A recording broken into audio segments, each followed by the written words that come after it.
Voters have been steadily streaming in all day, saying health care, COVID recovery, and jobs are among the top concerns that brought them to the polls this primary election. But it was one single issue people agreed the city's next leader needs to tackle. Personally, for me, is seeing housing. Affordable housing, probably the most important issue. Affordable housing. A lot about housing. The housing crisis.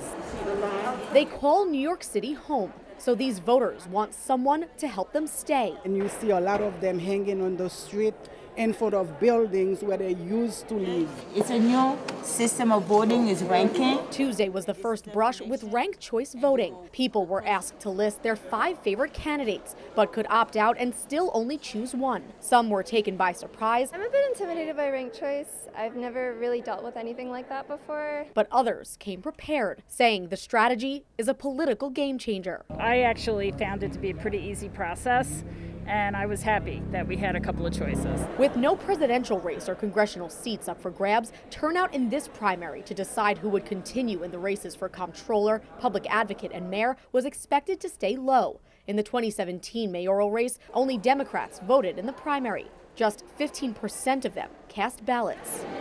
But now, with heavy-hitting issues like crime, economic recovery, and social justice reform facing New York City, voters say they needed their voices heard.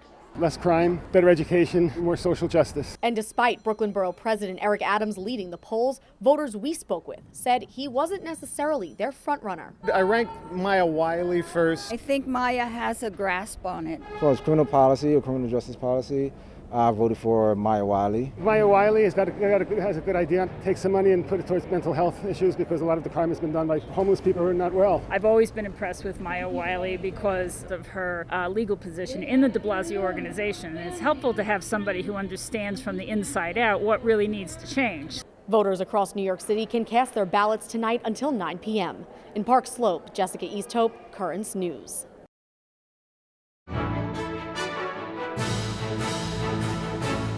If you're watching Currents News on YouTube, be sure to hit the subscribe button and click on the bell to get updates to all of our newest content, because we are putting your faith in the news.